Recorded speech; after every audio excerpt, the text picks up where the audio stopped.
Guys வணக்கம். இன்னைக்கு எந்த பக்கம் நியூஸ் சேனல் சரி, சோசியல் மீடியா எதுல எடுத்தாலும் இருக்கக்கூடிய ஒரு ஹாட் டாப், ஒரு திணிக் நியூஸா கூட சொல்லலாம். தமிழக வெற்றி கழகத்துல இருந்து நிர்வாகிகள் விலகி சென்றாங்க, நிர்வாகிகளுக்குள்ள பிரச்சனை, புரிதலின்மை, இது மாதிரி பல செய்திகள் ஹைலைட் ஆகி நியூஸ்ல வந்துகிட்டு தான் இருக்கு. அதை ஹைலைட் பண்ணி நியூஸ் சேனல்ஸ் அதை ப்ரொஜெக்ட் பண்ணி காட்டிட்டு தான் இருக்காங்க. எதுக்கு தமிழக வெற்றி கழகம் சரியாக இயங்கவில்லைங்கிற ஒரு ப்ரொஜெக்ஷனை, ஏன்னா புதுசா ஒரு கட்சி உருவாயிடக்கூடாது, எஸ்டாப்ளிஷ் ஆகிடக்கூடாது. அதுல மற்ற கட்சிக்காரங்க உஷாரா இருக்காங்களோ இல்லையா, கிட்டத்தட்ட மீடியாஸ் எல்லாம் உஷாரா இருக்காங்க. நம்மளோட இந்த வீடியோ தமிழக வெற்றி கழகத்தோட நிர்வாகிகள் தொண்டர்களுக்கும் தான், வேற யாருக்குமே இல்ல, பொதுமக்கள். இதுதான் இந்த கட்சியில நடந்துட்டு இருக்குன்னு புரிஞ்சுக்கிட்டா எந்த ஒரு குழுவா இருக்கட்டும், எந்த ஒரு கட்சியா இருக்கட்டும், அது துவக்கத்துல அது ஒரு வளர்ந்து ஒரு மெச்சூர்டு ஸ்டேஜ் ஆறத்துக்கு, இல்ல ஒரு குழுவா இருக்கட்டும், இல்ல ஒரு பெரிய நிறுவனத்தை கூட வச்சுக்கோங்க, இந்த ஒரு 4 படிநிலைகளை கிராஸ் பண்ணாம அவங்களால முன்னேறி எஸ்டாப்ளிஷ் ஆகி ஒரு மெச்சூர்ட் ஸ்டேஜுக்கு முதல் படிநிலை கட்சியில ஆள் உறுப்பினரை சேர்க்கிறது. நாங்க ஒரு கட்சி ஆரம்பிச்சிருக்கோம் சொல்லி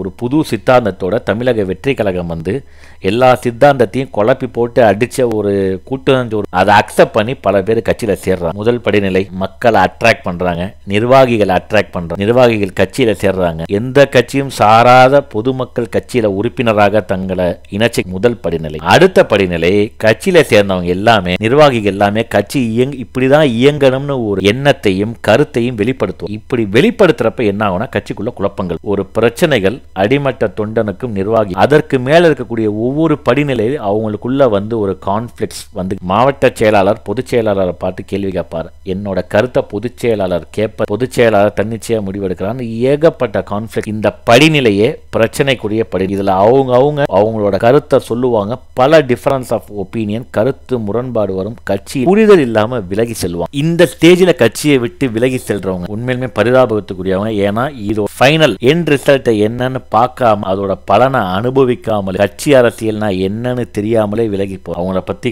கட்சியினரோ பொதுமக்களோ கவலைப்படுவதற்கான இதற்கு அடுத்து ஒரு முக்கியமான ஸ்டேஜ். இப்ப நிறைய டிஃபரன்ஸ் ஆஃப் ஒப்பீனியன் வந்ததுக்கு அப்புறம் தமிழக வெற்றி கழகத்துக்குன்னு சொல்லி ஒரு பைலா, அந்த பைலாஸை ஸ்ட்ரிக்டா ஃபாலோ பண்ண ஆரம்பிக்கும். இன்ஸ்ட்ரக்ஷன் எங்க இருந்து வரணும், எங்க இருந்து போகணும், எப்படி விஷயத்தை எக்ஸிக்யூட், தொண்டர்களுக்குள்ள எப்படி ஒரு யூனியனை கிரியேட் பண்றது, கொலாபரேட் பண்ணி எப்படி தொண்டர்கள்ட்ட தலைமையும் தலைமையிட்ட தொண்டரும் வேலையை வாங்க, இது மாதிரியான விஷயங்கள் நம்பிக்கை பிறக்கும் கட்சிக்குள்ள ஒரு தெளிவு. இதற்கு அப்புறம் தான் கட்சி தேர்தல் அரசியலையும் மக்களோட அன்றாட பிரச்சனைகளை தலையிட்டு தீர்வு காண்பதற்கு, இல்ல மக்களா பயணிப்பதற்கு ஆன ஒரு ஏதுவான சூழ்நிலை உருவாகும். இது அடையறதுக்கு 4வது படிநிலை. ஆனா இன்னைக்கு தமிழக வெற்றி கழகம் முதல் படிநிலையில தான் உறுப்பினர் சேர்க்கை, கட்சி கட்டமை, இதுலதான் அவங்க போக்கஸ் பண்ணிட்டு இருக்காங்க. இந்த ஸ்டேஜ்ல நிறைய குழப்பங்கள் வரும், அவங்களால எதுலையும் கான்சென்ட்ரேட் பண்ண முடியாது.